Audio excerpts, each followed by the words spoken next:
the opportunity to open this debate here this morning on an issue that is front and centre in the minds of the vast majority of the Irish population. Issues around asylum and migration, legal and illegal, have now politicised and woken up entire generations that were detached or indifferent to the political process. Entire communities are now alert to the policy trajectory in this area, and what they are seeing frightens them. These communities feel an absolute sense of loss of control. They feel that even their most peaceful efforts to ask questions, to raise concerns, are being framed as borderline criminal and as a stealth form of cultural anarchy. We have some Gardaí who are wondering how normalised community relations can return in the context of an expected influx of between 15,000 and 20,000 international protection applicants annually over the next few years. The EU Pact we will attempt to debate here today is indeed the result of a long and contentious process.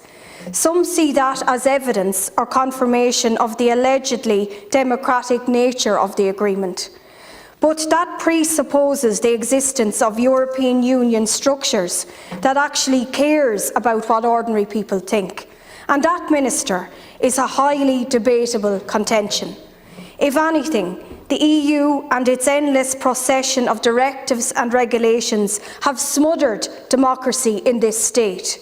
And we know this because, as one of your own MEPs put it, at least 70% of Irish legislation now comes from the EU.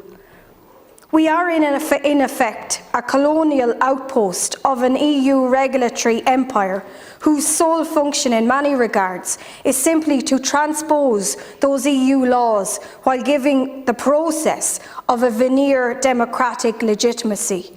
Nowhere is this seen more clearly than in this pact. Does this pact contain some useful principles? Yes, it does, and we all want more effective processes. None of us, I hope, support the idea that our country's generosity should be abused or trampled upon under the guise of some mistaken concept of political virtue. But the crux issues, Minister, revolve around the cost. What is the cost politically? What is the cost in terms of the constitutional principles around sovereignty?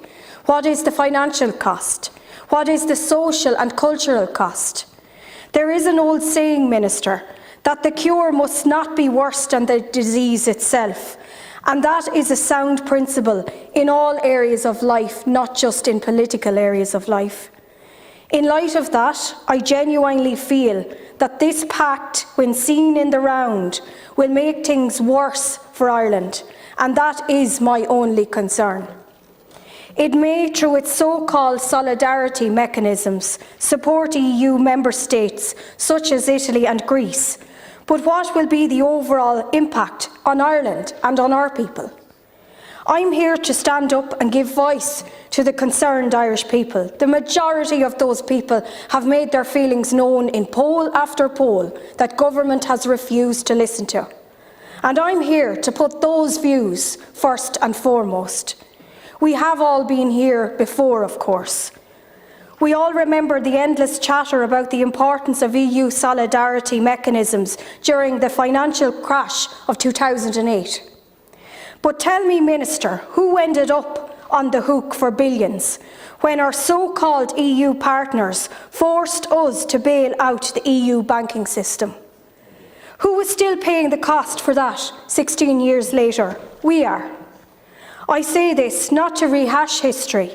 I say it because it's incidents like those that should alert us to be ultra cautious whenever EU elites bang the solidarity drum and expect us all to get in line. Well, some of us won't get in line because we have the interests of the Irish people first and foremost, and we deserve to have those interests respected at all times and not our sovereignty and our voice stifled. I say this, as I say, Minister, because it is of concern. It's of concern to so many people, the majority of people in this state.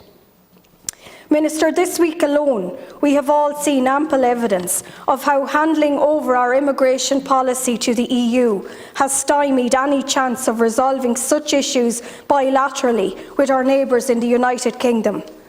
They will not assist us in returning asylum applicants because they say they will only deal with the EU as an entire entity and not us individually. This demonstrates the unwieldy and frankly stupid policy requirements at work here. Requirements that we will be embedding even further on acceptance of this EU Pact.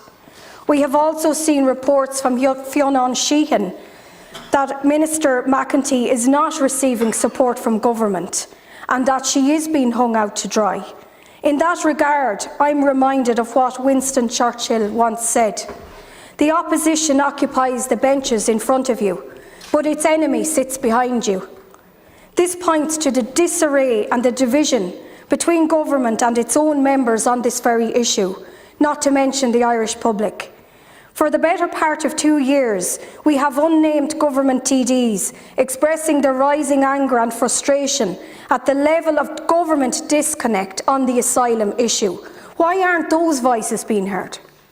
Indeed, 22 months ago, I told Minister Darragh O'Brien here how one Fine Gael TD described the UK's Rwanda plan as a train coming down the tracks that we had no way to stop. What has happened since that time, Minister? What has the Minister been doing in that time, in the 22 months, to try and address this issue, which was entirely foreseeable? Because your own government TDs were saying that it was going to happen, and sure enough it is happening.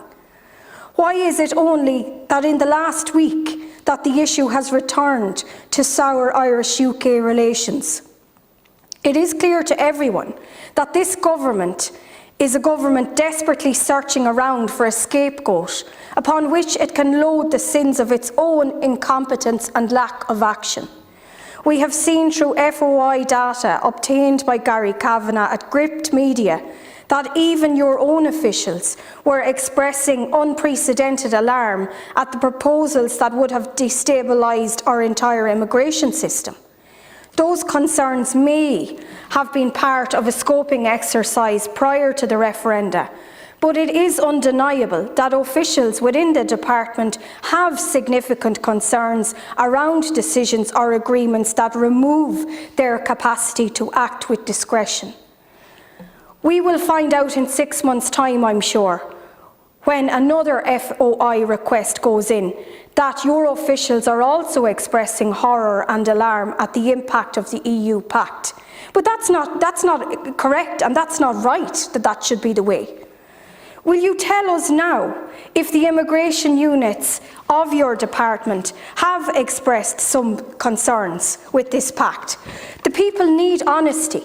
They're asking for leadership. They need to be able to trust this government, but unfortunately there's a lot of mistrust. Minister, one understanding of what a pact is that it is a covenant between people.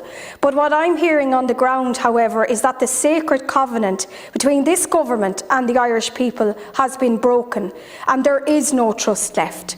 People do not believe what you are saying. You talk about listening and consultation, however, your actions say otherwise.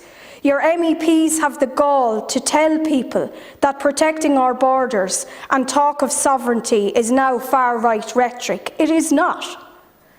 On this, and as on so much else, Minister, the government is now bankrupt of whatever political capital it had to bring people with them. We need to opt out. But we also need a general election to allow people the opportunity to opt out of your mandate to govern. And the sooner both of these happen, the better. Thank you, Deputy.